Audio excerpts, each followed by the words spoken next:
Welcome to the Beyond Atheism podcast, with me, Nathan Alexander, and my co-host, Todd Tavares.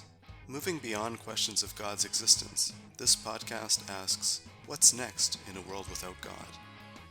If you're enjoying the show so far, make sure to like and subscribe, rate and review, and consider supporting us on Patreon.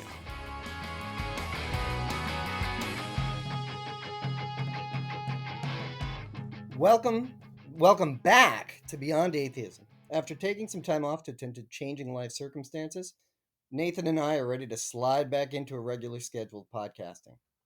Today we're going to have a soft restart by looking at Atheist Overreach, the problem of the atheist revolution going too far and facing blowback for implementing a social system rife with problems it cannot address. This is due to the ignorant short-sightedness of these insidious atheists.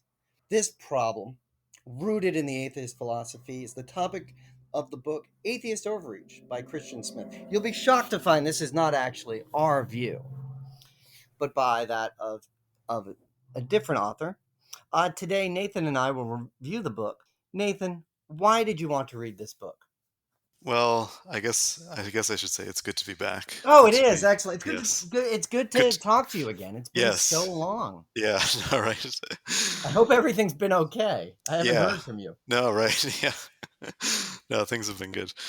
Uh, so anyway, that having said that, I guess I thought it would be interesting to talk about this book is because it's from the perspective of it's an academic perspective, but it's not a strict like defense of Christianity or even like a refutation of atheism per se. It's sort of looking at a couple of claims where the author says atheists sort of overreach in their argumentation, like they just go a little bit further than the evidence or whatever permits them to go. So, and I think he does like the author does try to be balanced, I think, and I think his arguments sometimes there's something to them. So I mean, at least they're sort of good fodder for discussion. So that's why I thought it might be a good topic. Yeah, and because we both read this book, and I was curious at first, like why, like where this thing came from. But even the author's introduction and his explanation of why he wrote it, I thought was significant. Like it's that it's not an apology, which is weird because normally we would expect this to become like you can kind of map out what the book's going to do, right? It's going to be like, oh, these crazy atheists, they got everything wrong, and at the very end be like, if only they followed Jesus. But it's not that at all. He doesn't have any real apology for religion, which is interesting. So that's not in there. And he treats it as a sort of overview and introduction to what a lot of what he feels atheist philosophy entails, and writes it in a very approachable style. Yeah, These are good things. yeah, and it's a short book too. Pretty That's short. also a good thing. We always love Yeah. Yes. Yeah. You always have to appreciate books that are short. that. Yeah, let's just get to the point. Tell us Yeah. speaking of which, getting to the point. So what is basically, if let's start off with the main ideas and then start to dig into some of it. What is his main concern with this atheist overreach? Well, I think his point is that yeah, secularization is happening and atheists are becoming more and more numerous, and and like if they sort of implement their ideas, then this could be disastrous because they're not fully thought through, maybe. And I think the main thing I think is the issue of morality, and I think that's what we'll focus most on. He's got most of the book is really focused on that, but he's got some other stuff as well to say that we could talk about later.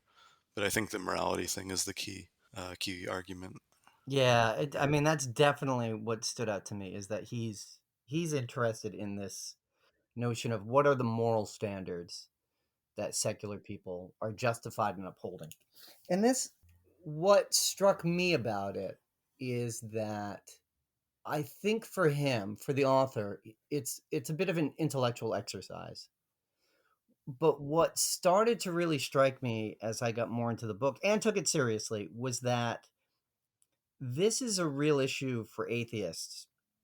It's an issue for atheists to wrap their heads around now because we are going to take over.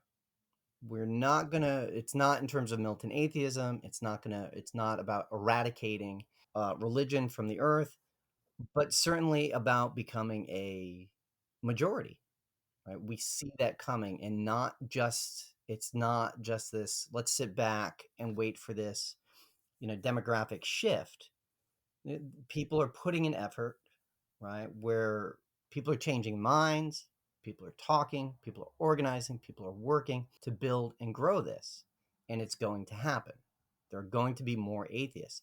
And when that happens, what are the changes going to be to a democratic society? And what's that going to do to the religious minority? They are going to have concerns, right? And what are we going to need to do to either assuage their concerns or address them, right? Address problems where we may be ignorant, we may be blind, we may be harmful to them without realizing it. So he starts with this idea of the moral standards. Walk us through it. What's he talking about there? Where do we go wrong? I think he's got two main criticisms, sort of atheist morality. I think and I think they're sort of related. Basically, that he says atheists, there's various different moral systems, and they could maybe justify being a moral person, like to your friends and your family and even people in your own society, but it doesn't really justify caring about people on the other side of the world. Like there's no reason for him, like in an atheist worldview, why you should care about someone on the other side of the world. And a related point, and maybe we could talk about both of them at the same time, is there's nothing also in an atheist worldview to permit or to forbid someone from sort of being what he calls a sensible knave, which is someone they could sort of cheat the moral system. Like they'll disobey the moral system when it suits them, like when it's in their interest to kind of, steal the money when no one's looking or something like Right. that, and Yeah. there's no chance of being caught. Yeah. Basically, he says, like, from the atheist point of view, there's really nothing you can say to that person that will convince them to not steal the money or whatever. So there are these two kind of related things about, like, there's no reason for like a universalist morality, and also there's nothing to prevent like these sort of sensible knaves from cheating the moral system. Well, let's get into the like this universalization idea. What when we talk about a universal law, what are we talking about here? Well, I guess it's something that would apply to all people. I mean, like, where like, you don't have a separate standard for someone from another country or another race or whatever. Something that applies universally. Yeah. Mhm. Well, okay, here's an interesting thing about this perspective. So when he goes after moralizing, one thing that we already know about being an atheist, not all atheists have a moral argument. Mhm. Yeah. We we've talked to some who do, and they have different roots for where morality comes from. We've talked to some who deny moral systems can exist. Atheism does not have in it a moral system. It doesn't advocate a moral system. What it says is that there's no separate supernatural lawgiver.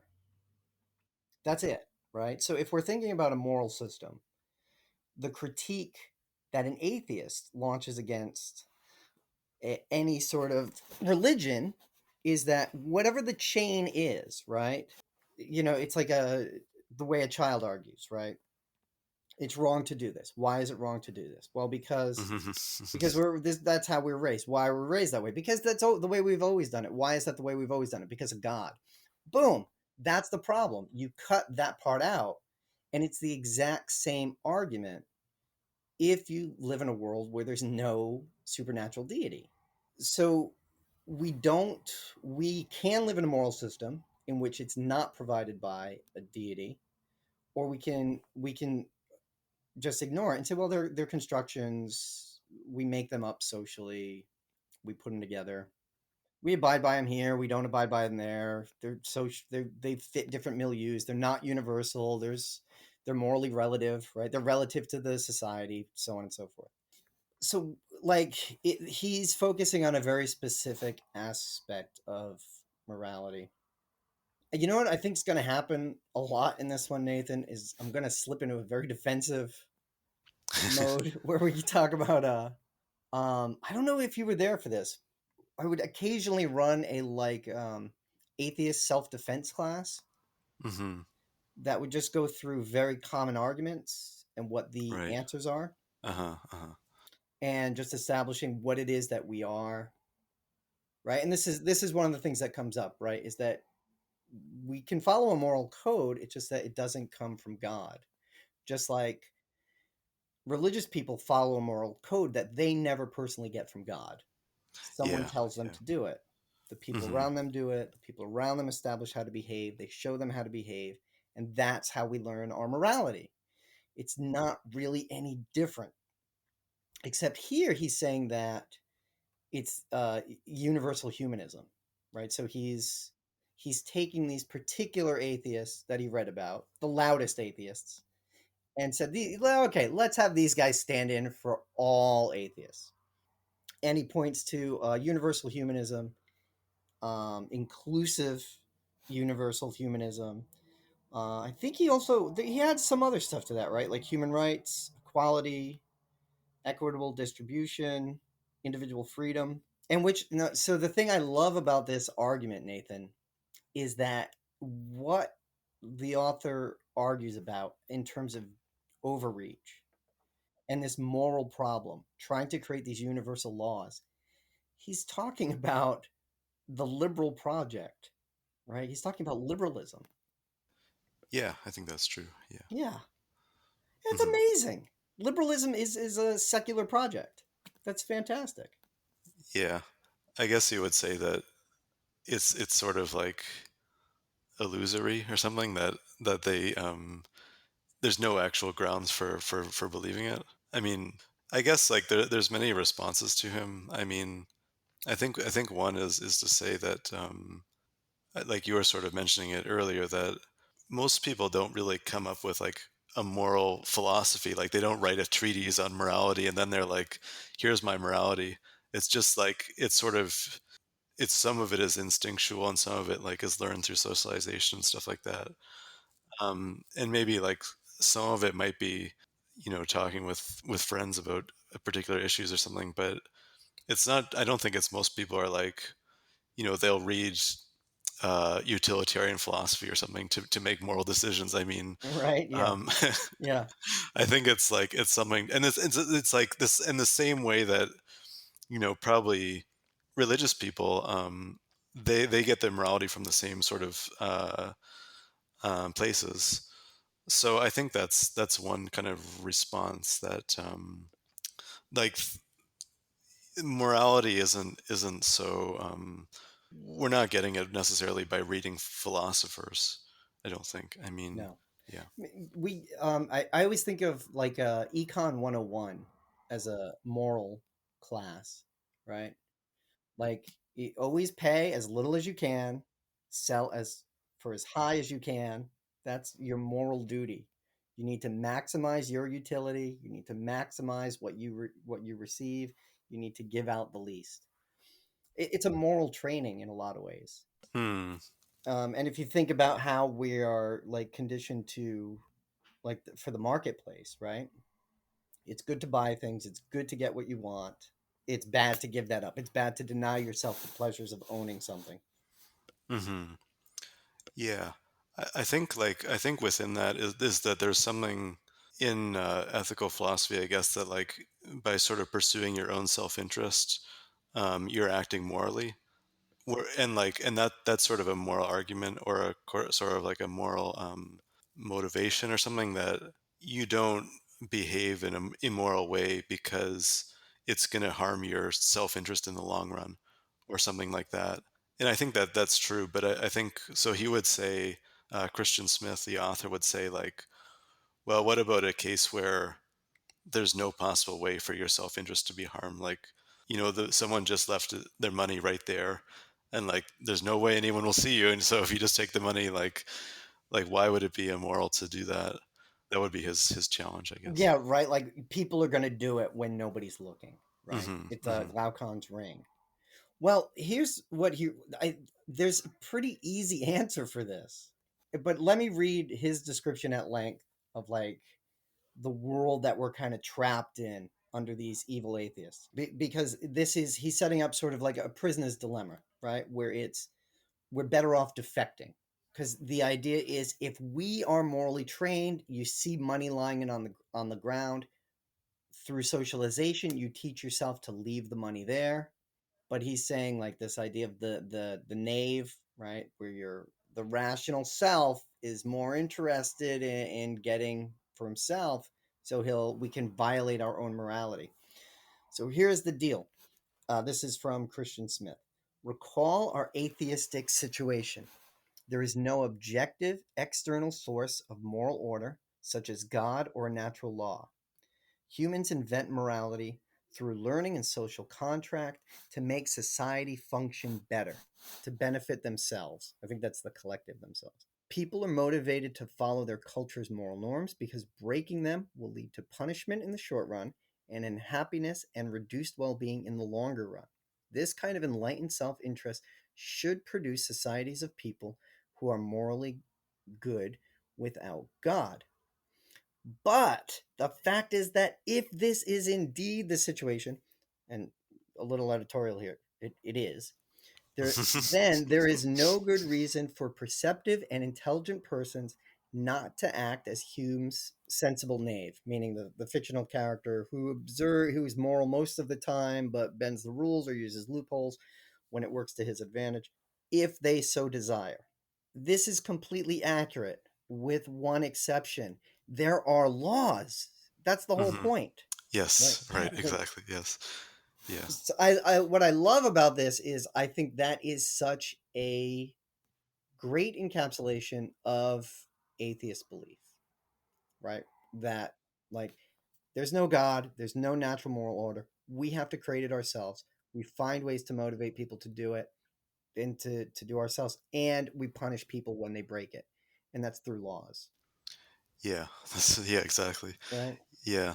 I mean, I see this all the time. We'd like if you are, I mean, if you cut a line, look, there's some stuff we know people defect all the time. People Yeah. jump the turnstiles at the subway, take a penny, leave a penny, the little free book library that you have in town where everybody takes the good books, nobody brings good books back. You know what I Right. mean?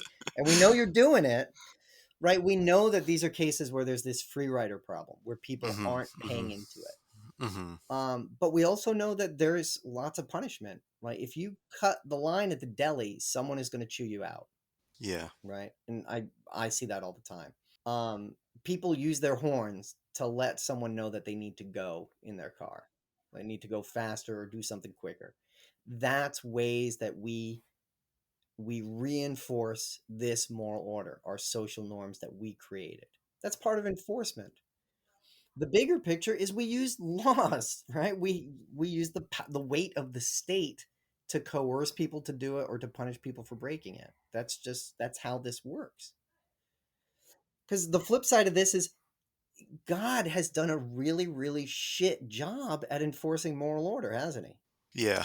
Yes. he? I think, Like, and yeah, I think that's the sort of like another kind of critique. I mean, he doesn't really directly defend kind of theistic morality, like it's more a critique of atheist morality, but he does sort of say that, like a theistic morality where there is a kind of divine rewards and punishments. Like, so even if, again, like this stealing the money or something, like you steal the money, no one sees you, there's no chance of getting caught, but like God sees you. And so you're gonna get justice in the end. And he says like there's no kind of secular equivalent to that. And I think that that's probably true. But then, if it were true that like the theistic moral system was so good, like why would we need laws? I mean, Right? you know, Yeah. We wouldn't need that at all. yeah, right, yeah. Yeah, and I mean, the secular response is what we saw in the Soviet Union, right? It's a totalitarian state. Well, that's one secular response. Yeah, yeah, Yeah, yeah, it's not yeah. this Hmm. secular solution. It's the bad example that we don't want to do. Yeah, right, right, exactly. Yeah, that's right. That's right. Yeah, yeah, right. You could set up a system where like every action was watched by the state or something, but that's not really a desirable alternative either. No, no. And he says at one point that he thinks certain kinds of theisms provide good reasons for avoiding knavery, right? So avoiding these free riders, which presumably he means it's like this a tyrannical god who's always watching over you, Yeah, right? yeah, I mean, this is elf on the shelf thinking here, right? Let's just yeah. spy on our children. That'll teach them. Hmm. Right. Yeah, yeah. I think there is something like there's something to the argument ultimately that if there is like the sensible naive person like and you're arguing with them and they really do lack sort of this moral compass and maybe they would even like they would be good at disguising it so you think they're moral or something, but if you're really arguing with them, I mean maybe there is no way to convince them other than except it's just like, well, that person just is like a sociopath or whatever, like they lack morals, and so we should probably be careful, like, whatever around that person or something. I mean, Yeah, and this really is this is a critique of the rational self-interest that we find in capitalist rationality, right? Which is this idea that if we all pursue our individual rational self-interest, we get sort of a collective positive good. So Adam Smith writes about how you don't have your meal because of people giving you things. It's not benevolence or this like goodwill or peace on earth, goodwill towards men, hippie love didn't produce your dinner.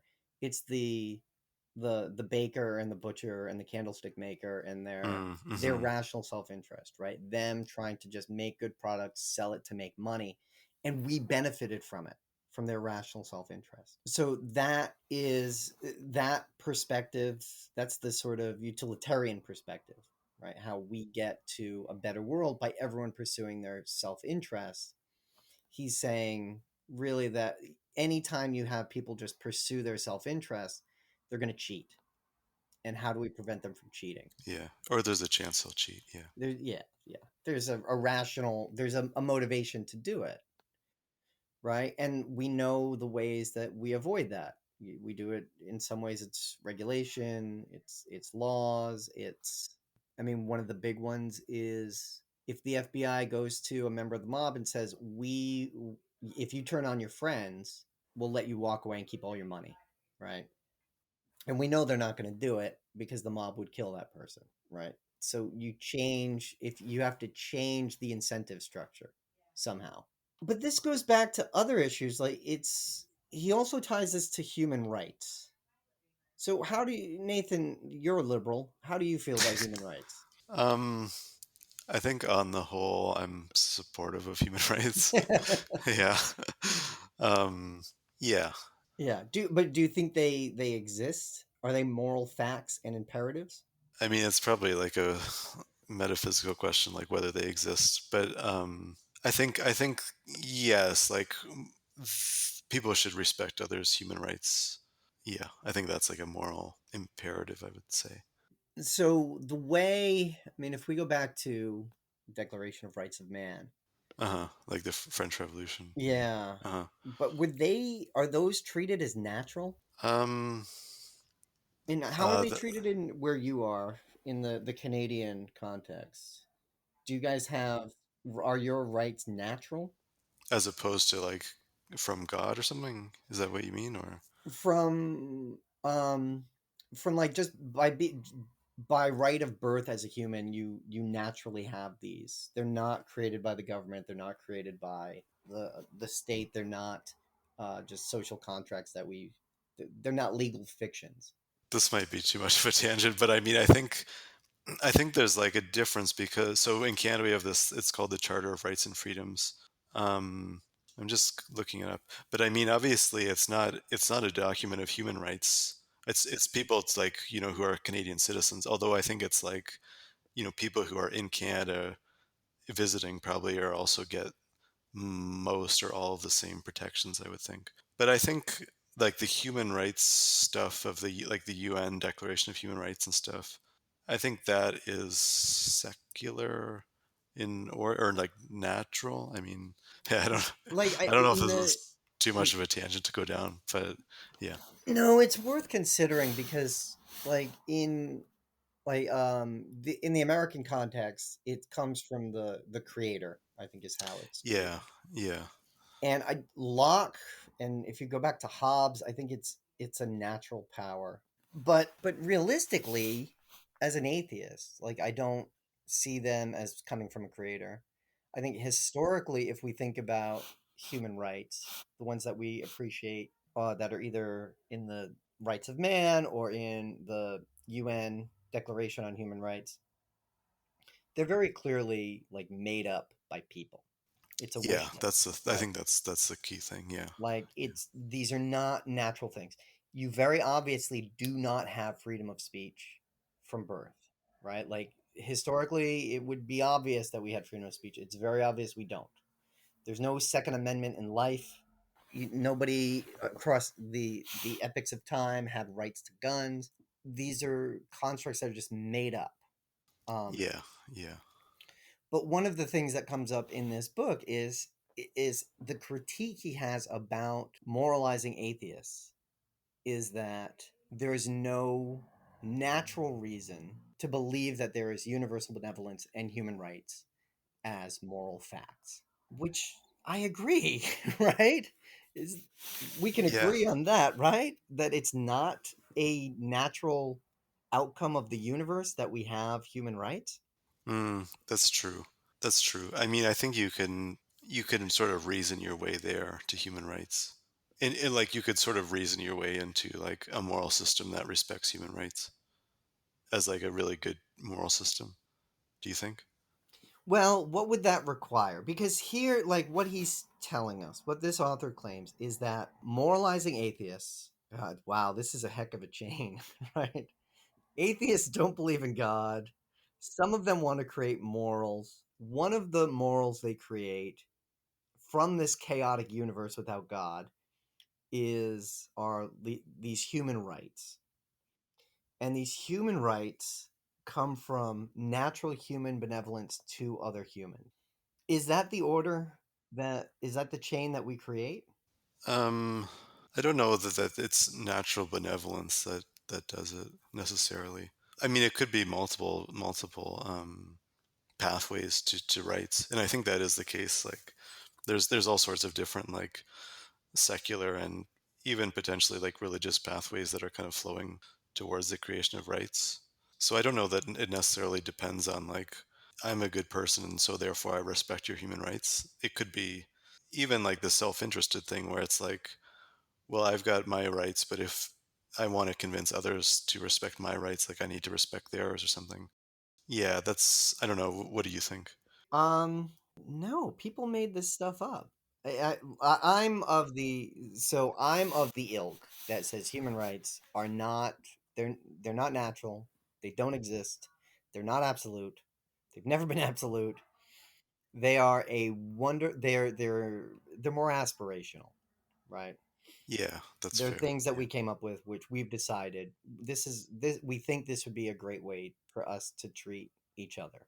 And actually, I mean, like we know we can go back and look at the centuries of secular literature written about why we ought to have human rights, right? Why we ought to have liberal institutions, right? We can go back to the 1790s. I think it was when Kant wrote democratic peace theory, right? And the argument being, well, if we have democratic institutions, Democracies won't fight other democracies. And if everyone's a democracy, we will end war.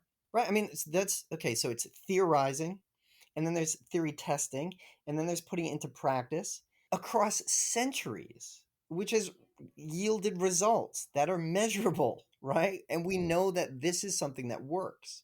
There are reasons why we have ideas like that. They don't come from nowhere. The Christian Smith makes this argument, right? Which is that every sort of moralizing, philosophizing from the secular world is built is a sandcastle in the air, right? It has no foundation, it has nothing to rest on, and it can barely hold itself together without God, Yeah, which is just that's yeah. it's absolutely not true. The entire thing was constructed without any supernatural intervention. We've constructed these systems. Human beings constructed these systems. They did it by thinking about it. They thought they did it by constructing them. They thought they recognized where they failed and they tried again. Like it's not based on a notion of um, human goodness, right? That we have this Yeah, universal yeah. benevolence that connects us as humans. Hmm. Yeah, I think the way he would sort of counter is by saying actually um, that all the sort of secular moral philosophy is sort of like secularized Judeo-Christian philosophy about the idea that God created man in His own image, and therefore basically like everyone should be respected.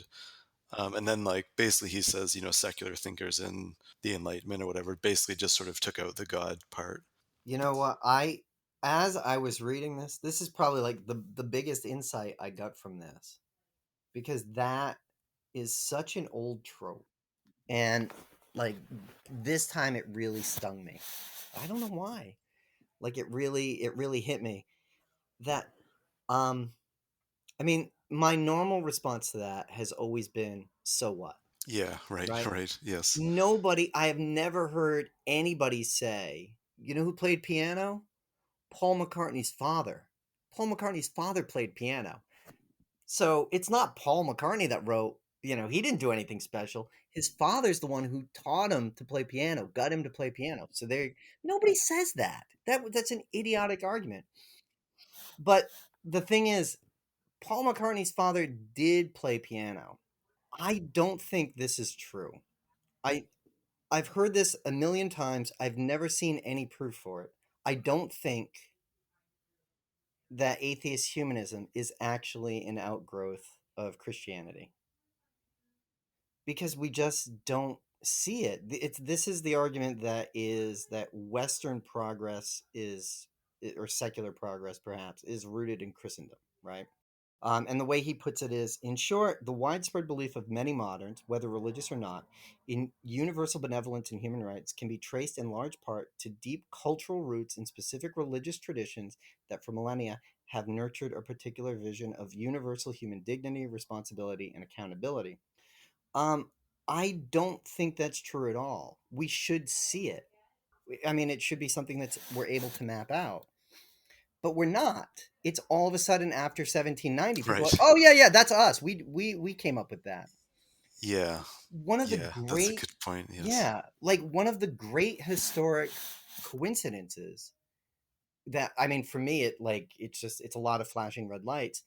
Is 1492, Columbus hits America and kicks off the imperial period, right? Or this rush to conquer the New World. It's the same year that the reconquest of Spain ended, where like the Moors were finally gone. So Spain was now a whole and free of Moors, Yeah, which and is like Muslims, I guess. Muslims, right? So they were like the Muslims. They were the Muslims were small, but they had a system of tolerance where they ruled, because they were really small. They were pretty weak, but they implemented religious pluralism, tolerance for different things. They were very pro science, things like that. And then Christendom pushed back, and in 1492, once the Moors are completely out, Spain issued a proclamation on kicking off a Jewish pogrom. meaning they began persecuting Jews. So this is not a, a chain of creating what he talks about as like these deep cultural roots of traditions of millennia of traditions about universal human dignity, responsibility, and accountability. It's persecution, and we see in the New World it's about convert them or kill them. We see after this centuries of justifications for slavery. I don't really think this is an outgrowth of Christianity. Yeah. I think It's that's yeah. more the authors who do write about both. I think Locke was influenced by the New World, right? He talks about how people live in the New World. Rousseau talks about um, like the wild man, people outside of nature. Yeah, I think noble savage and the yeah. noble savage, right? It's all influenced from the New World, and that's where we see this trend. So I think this is rubbish. Yeah, I think that's a good point. Because you could say like why don't you have human rights, or why doesn't Jesus talk about human rights or something, Yeah, like right. Yeah, why does it take until like the 17th and 18th centuries before you start getting these ideas? yeah. Yeah, We and just yeah. don't see Mhm, it, and mhm, like we don't see. I mean, like, yeah. What's the Christian position on you know working hours, right? Like, what's the right. appropriate number of hours to work? Hmm, hmm. That's right, and or like, yeah, what mechanization? What's their position on union organizing? Yeah, yeah, Should they be or allowed on yeah. private property Hmm, during hmm. non-working hours? Yeah, or like child labor or something like Yeah, that. exactly. Yeah, great one. Yeah, Yeah. yeah. And I think, I mean, the same issue. I was listening to this other kind of podcast, and they were talking about like slavery, and the guy was sort of saying like, well, like the slavery, like anti-slavery movement was all like basically Christian and so on, and like, and I mean, again, it's like, um, why don't we see anti-slavery right from the beginning of Christianity? Why does it take, uh, up until again like the 1700s and 1800s before slavery is abolished and so on? Yeah, I think that's a good challenge. And like I think so this is sort of moving into more like kind of empirical critiques maybe of his argument, like that actually like not only are can secular people be moral, they're actually maybe like more moral than Christianity. How um, a- about that? Yeah, right. and you can see this sort of historically that as the West and then the world, I guess, is secularized. Not that it's been a straightforward sort of straight line to progress or whatever, but like I mean, like things definitely have improved in terms of ending slavery, ending or like women's rights and things like this. And also, and then like if you're looking today, like in our previous podcast with Phil Zuckerman talking just about on so many metrics, if you look at how secular a country is, you can see it's probably doing better on these particular metrics like violence or something like that. Right. I Yeah. mean, Healthcare, women's hmm, rights, things like hmm, that. hmm. Yeah. Yeah. And when we're confronted with this, right, like this idea that, well, it's this outgrowth of Christianity. Western liberal democratic societies are outgrowths of their, Christian history, and Christians were at the forefront of feminism, anti-slavery, war resistance, all that stuff, right? That's always true. It's absolutely always true. They're also at the forefront of like Right. patriarchy, Yes. Yes. Yeah. pro-war, Hmm, hmm. pro-slavery arguments, and like it's atheists should also admit that, yeah, like atheism doesn't have a great track record at this either, right? Like the free thinkers were not the most open-minded, right? There are plenty of non-theistic pro-slavery arguments.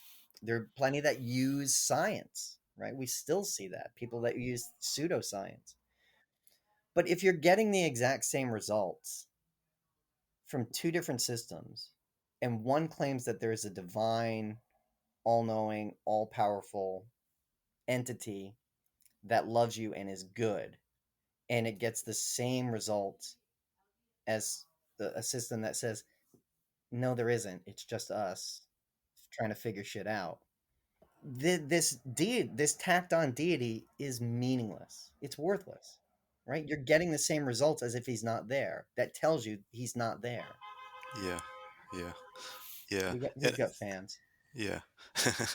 And I think like sort of a related issue, and again, like he's not really defending theistic morality in as much as critiquing atheist morality, but I think that the other critique is like, which theistic morality, and like how do you know which is the right rule? Like, I mean, given that pretty much any position, any kind of moral position can be defended with greater or lesser ability, like from the Bible, like slavery. I mean, you can find verses that support it and some that oppose it. I mean, like how are you making those determinations? Like how are you reading the Bible in such a way like that you're getting that morality? Like, yeah. Right? Yeah, Hmm. even Like with the word yeah. of God, how do you know which word is the Yes, right word? exactly. Yeah, exactly. Yeah, And I think this is like the whole dilemma. Like it's like if you're choosing particular verses in the Bible that you believe, that means you already have an external source of morality to begin with. So, and then you're applying it to the Bible or something. So, yeah, which is the same sort of thing that secular people have to do, like creating their own moral system. right. Yeah. Mm, But yeah. I mean, these are things that I haven't thought about in a long time. And it's interesting to see that when people think hard about what's wrong with atheism, these are the issues that they bring up, right? Like your moral compass can never be true. And how do we address that?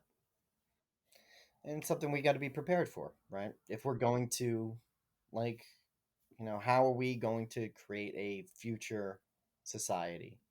What are they going to believe in? How do we come to that? Yeah. I think in one positive thing to say about him is that he doesn't say that atheists are like necessarily immoral or something like that, or that they have no reasons to be good or something. Um, and I think that's maybe to his credit. But just one other point, one other point I want to make too is just that these are difficult issues. Like in some ways, it would solve a lot of problems if God just like appeared to us and said like, "Here's the exact moral code you should follow." That would solve a lot of problems. But we're not in that world though, so we are kind of stuck like figuring out ourselves, and it will be kind of messy. Obviously, like there's not an obvious answer like to his sensible naive person. Like there's no knockdown argument for someone who just sort of refuses to be refuses to abide by sort of social society's morality, other than like like we were saying before about like the force of the law or social stigma or whatever. Yeah. Yeah, I mean, it's this is the thing. It's like it's well, one of the things that becomes clear about this sort of critique is that it's kind of just a critique of the modern world, right? Mm. Hmm. That Yeah, that's a good point. Yeah. it sounds a lot like, like get off my lawn. Kids these days with their skateboards. Mm. They're all gay and Yeah. they're all straight and it scares me. Without, you know what it is? They think things like, without God, girls will become boys and boys will marry boys and everyone will smoke marijuana. Right? It's Hmm. like, Grandma, that's true. That's like that's Right. yeah. Yeah. Right. Yes. That's where we are. Yeah. Hmm. Hmm. Yeah. Um, did you want to talk a little bit about the other, just very briefly about some of the other arguments, or do you want to talk about Aristotle, Um, or both? Give me a second here. Let me consult my notes because there was something else that I think I copied at length that I thought was interesting.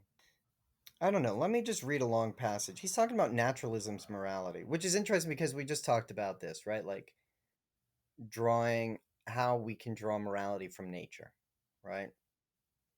Which is kind of true, right? It's one of the sources that we're going to use no matter what. Christian Smith writes about naturalism's morality. Suppose we could completely eliminate from our minds and practices the enduring cultural and institutional influences of the Jewish and Christian metaphysics and moral orders that naturalism tells us are groundless. Okay, boom, done. Suppose we could also eliminate the other culturally humanistic traditions, such as Enlightenment humanism, that have been at least indirectly dependent on transcendent or theistic metaphysics and moralities. If we could thus start from scratch in a naturalistic universe, not confused by superstitions and errors, if we could exercise complete intellectual honesty in considering the moral beliefs and commitments that would be fitting for and reasonably defensible in a naturalistic universe, what kind of morality might we come up with? What moral order would make sense giving naturalism's picture of reality? Um, well, one is hard pressed. He gives his own answer here in that it's no answer.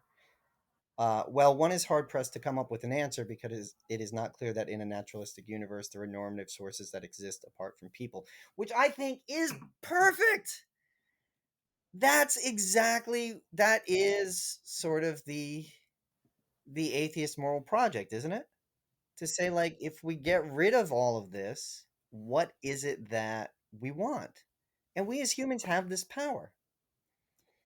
The normative sources are people. That's all it is. That's who always made these laws, Yeah. Yeah, right, exactly. Yeah. Go ahead. right? I mean, the thing is, it's getting rid of superstitions and errors and biases and all that. I mean, it's a challenge, right? But the thing is that it's our challenge. It's not God's challenge. It's not God's job to tell us. It's not um, it's not someone else's duty to interpret it for us and tell us what God wants. This has always been the case, but now it is our duty to use the natural world, meaning the material world around us as it exists, to make these normative decisions. Like when he distills atheism, I think it's so perfect. I mean, he also thinks he misinterprets naturalism as survival of the fittest, but when we draw from the natural world, what we're taking away from it, subjective reality, objective material reality, what is best for us, yeah, it's our job to determine what's right and wrong in the absence of supernatural forces that dictate it to us. Mhm. Yeah. That's the answer, right? That's what we're trying to do. Yeah. It's interesting, like the thought experiment of kind of wiping away all sort of previous moral philosophizing or theology or whatever. And I mean, I feel like, you could make some arguments about religion and science. Like if you wiped them away, like all the past, like what would we come up with, like starting from a blank slate? And I think it's probably true. I don't know what you think, but like we would probably come up with like various systems of monotheism and stuff again. Like they wouldn't be like exactly like Christianity, but they might be similar. And we'd probably rediscover most stuff like scientifically, although in different orders maybe, and like different ways, and like phrase it in a certain different way. And probably it's the same with morality, that we would also, I wonder if we would come up with human rights again, like, starting from a blank slate. I'm not sure really. I mean, I think humans are more creative than that. I think we would come up with different. I mean, it can look like anything. But yeah, I know what you mean, and this I agree with this section. The idea that people have a natural tendency to religion. I am deeply. I'm kind of offended by it every year at Thanksgiving when you sit down to this meal. I know you do it on a weird day in Canada, but We've already had our Thanksgiving oh like a my few weeks god, ago. you guys are so out of whack. That's nuts. Yeah. So, but the idea, like, it's Thanksgiving, right? So it's Mhm. everybody gets together and you cook all this food. You put all your work into it, right? To make a dish. And to make that dish, it relies on so many other people, right? From the person who put it in the bag or stocked it on the shelf or drove it to the supermarket, took it from the farm, put it in the packages, the person who actually picked it, the the person who grew it, the people who built the irrigation and the transport system and shipped the pesticides in and the fertilizer. It's this huge network that's just people who don't know one another, who have no connection to one another, and they're just doing their job. And that's why we're able to live. It's all of these people doing all of this work that makes it possible for us to have a great meal together. And then we bow our heads and thank God for it. That's fucking offensive. That is Mm. so rude. Eat and do shit. Mhm, But mhm. that said, if you drop me in the middle of nowhere and I had to like forage and find a way to sustain my life, right? If I was like a farming for my life, I would be praying for rain every goddamn day. I'd be worshiping mountains, worshiping clouds, whatever I had to do. So yeah, I think it's like I think yeah, as soon as you put people on their own, there's that impulse to find that outside source of power. Yeah, yeah. And yeah, What like like the later chapter, he's arguing that humans have sort of a natural tendency to religion, and I think in a particular context, like yeah, I think that that makes sense. Like totally. yeah, No. And I mean, like, um, I'm convinced by the idea, like, it's religion's never going to go away, but it's going to look really different. I mean, go back, I mean, probably even 60 years, and now a little more than that, like Vatican II. Before Vatican II, the Catholic Church, people who attend Mass every day now and have attended Mass every day of their lives would not recognize a Catholic Mass before, 1950. Right, just not. It's completely different practice. If you go back further and you compare the Puritans to the evangelicals who complain about the war on Christmas, like the Puritans would be, I mean, they'd be dunking them for being witches. It's a yeah, totally different yes, practice, right? How much of their life that you have to devote to God. You yeah, can't that's spend right. Sunday watching football. It's a Yeah, totally different thing. So religious, it's the form and the beliefs and the attitudes and the actions are going to change completely over time and be unrecognizable to as a religion now, but it's always going to exist. I saw, like, if you watch baseball, I don't know if you've been watching. Oh, it's an American game. uh-huh. The rules Well, are the kind of complicated, yeah, but the I mean, like wacky stuff was coming up. They have the when your team's losing, you put on the rally cap. oh You yeah, yeah, I flip know your hat about that. inside out. Yes, There yeah. was a guy, I think it was at the White Sox game. He was using his cane to like hex the pitcher, Oh right, yeah. right? Like all of these supernatural practices that come out of nowhere, Hmm. right? Yeah, Like yeah, of course, that's this true. stuff is Yeah. constantly going to happen. Mm. Yeah, that's true. I think yeah, and I think that that's the thing. Like how it plays out is the real question. Like in what form it takes, and does it take the form of sort of institutions, or is it just more individualized or whatever? Yeah. Yeah. Yep, and how we separate those institutions from public policy. Hmm. And Yeah. I mean, that's one of that's in atheist demand. That's what a secular society looks like.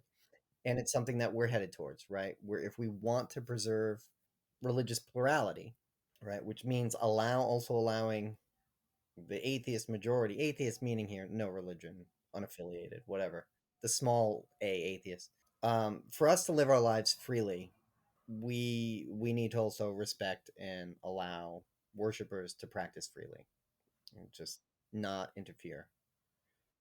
Which is, I think, I mean, that's an ethical decision, right? Yeah. Well, it's a well, depending on your perspective, it could be a rights thing, or right to Yeah. religion or something. Well, Yeah. okay. This is one thing. Like I'm into the ethos. Although here's okay. So here's something fascinating I saw the other day, Uh-huh. and I was reminded of Aristotelian Okay. ethics. Right. Um, because one of the big things with Aristotle, to do it really really quick, is a lot of he is about finding practical ways to allow yourself to thrive, right? To live the good life. Yeah. Yeah. And we should say that like Christian Smith sort of says maybe Aristotle could be like a way forward, maybe. Yeah. So yeah. He thinks there is something to Aristotelian Hmm. ethics Hmm. that may sort of square the circle. Although it's vague, it's not universal. It's very, very particular. So the thing that works for you may not work, won't work for other people. You can't generalize it. You have to use reason and your abilities to find the virtuous path between two vices, right? So gluttony and starvation are two vices. What's the middle path? Like being stingy and being gratuitous, right? Like, how do you find that middle path? But I was watching a documentary about. I was reminded of this, of like the way these can be combined, and how it is amenable to lots of religious practices, daily practices, even. I was watching a documentary on one of the smaller temples in Cambodia, in old. Um, it's not Angkor Wat, one of the old Khmer temples Oh, okay. from the 12th century, right? So these things are 900 years old, and it has a moat around it with a land bridge that connects it to the town, so you can get in from this land bridge. And the way it was described by the narrator, so I'm not sure this was accurate. He said that on one side there were angels, so this is on the edge of the Mm, bridge. hmm, hmm. On one side, there's angels, statues of angels, and on the other side, it's statues of demons. I'm sure they're more culturally specific than that, but that's how it was described. And the injunction that people lived by is you need to keep an equal distance between both. That you can't be too close to one or it's bad. If you get too close to one, you get too close to the other. You're not living your life in balance. What you need to do is find the center path between these two vices, essentially. I mean, it's the same as Aristotle. And the amazing thing about it is that it's a land bridge. So it's growing stuff on it. It has grass growing on it. And there's a footpath worn right down the middle where Mm, everybody walks, hmm, hmm. which is brilliant because it's a way to it does all of the things that Christian Smith had been talking about, right? How do we how do we teach people this? How do we continue it? How do we create a practice where people, right, they're not invisible. They're not going to defect, Hmm, hmm. right? We internalize it because we do it every day. We internalize it because we see other people do it, and we know if people defect, right? Because we'll see where they walk on the grass. And it's the same as Aristotle. I thought it was brilliant. I loved it. Yeah, that's interesting. I guess. I mean, I feel like Aristotle's ethics is like it's sort of purely like your own happiness or whatever. Like that, why you should sort of find this middle path is like you'll have a more fulfilled life, whatever. And then like it's sort of a happy outcome or whatever that this leads to like a moral society, I guess. Yeah, I mean, I think sure. like I think Christian Smith says like this is a good answer to the sensible knave because then it's like you don't need to be altruistic or anything. You can just be like you should do this purely for your own good. Like don't even worry about other people. Like That's the thing. and that's and that. But then it's like well, about charity or whatever. Like you don't want to collect too much wealth or something. Like you should be charitable. But then I mean I don't know. I guess the interest or like the self interest argument is like I'm not sure what it would be like. You become like what would from collecting too much wealth, like you become disconnected from your society or something. I don't know. I'm not sure. Why it would But be bad? Because I mean, you can't yeah, spend it, right? that's true. Realistically, Yeah, right? that's a good point. Yeah. You get stuck Hmm. in this system of acquisition, right? Yeah, that's true. Yeah, yeah, and then you have to finance like going to space and stuff like Yeah, exactly. Yeah, that. right. Yeah. Marx called the capitalists rational misers, right? Okay. Right. Where it's not that they're just hoarding gold in the basement; it's that they Mm, spend their gold to get more gold, right. Right. Yeah, that makes sense. Yeah. right? And that is just it's kind of insane at a certain level if all you spend your money on is ways to make more money. Right. Yeah. Yeah. Exactly. Yeah. Yeah. Yeah. Which is Yeah. it's and that's a way out of that sort of rational trap. Yeah. Um, we should just. Do you want to say something very quickly about like the science argument? Well, what is the question? Not the question. His argument there was, he thinks science can never prove that God isn't real. Nathan, do you believe this? I think that's probably true. Yeah, Yeah. there you go. Boom. Yeah. That was easy. I agree. Yeah. Yep, we all agree on that Yeah. one. Yeah. Like I think. Science. Oh, by the way, science can also not prove that Pat Robertson is not a demon. So consider that, or at least possessed by demons. Right. Science has Yeah. never proven that Pat Mm. Robertson is not possessed by demons. Just saying. Yeah. I mean, you can't disprove the negative, so it's silly to Hmm. bother. Yeah. It's not. Oh yeah, and this is like atheist self defense again. That's not our problem. Yeah. Religious people have to prove God, and they've never done it. Hmm. So done. Yeah. Yeah. I think he quotes some like sort of atheist authors who do say things like the science shows that the universe has no purpose or something. And I mean, it's like I mean, it's Christian Smith would be right to criticize that, I think. But like you can, unless you have a very broad view of science, which includes sort of more general like rationality or like philosophizing, whatever. But like, there's no sort of scientific experiment you could do. I don't think just like I don't even know what that could look like. Like what the to disprove that the universe has a purpose. But anyway, so I think we sort of agree on that. Like that maybe though that is a case of maybe atheist overreach, or rather like atheists kind of misstating what science is about. Right. Yeah, yeah, Hmm. yeah. And I don't know. I haven't encountered too many of those guys, and not really recently. The atheists are like, science is always right, and we need to put all our faith in science. Yeah. Faith. They wouldn't say faith, but like it's Right. science. Science is the Yeah. answer. Yeah. Yeah. I mean, Um, I guess you do come across those people now and then. yeah, but Um, it's not really. I mean, it is. It's a. I mean, Smith is right that it's a. Yeah, it's a pitfall, right? You can't go down that road and start making claims that science is going to know everything. I think is it Daniel Dennett who says like we can scientifically create morality based on oh, the that's. units of happiness that we can measure in people's brains.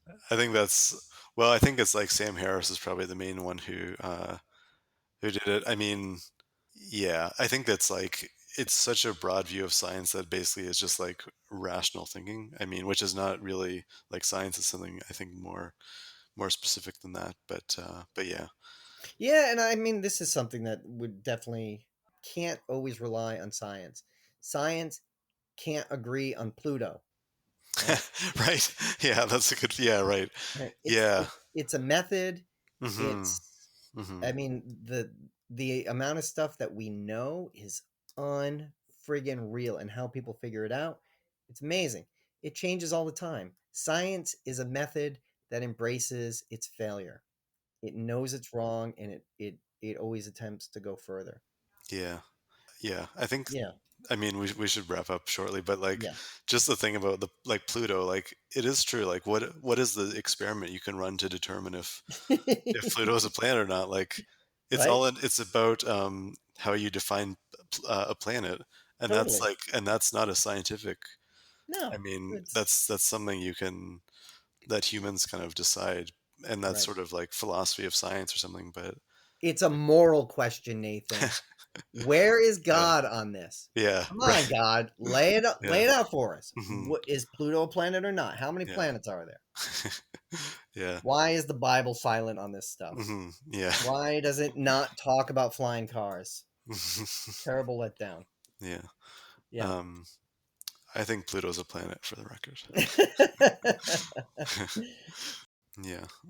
So I guess all we need to really do is encourage people to like and subscribe And if you and have any problems with this, please tweet to Nate G. Alexander on the Twitters. yes.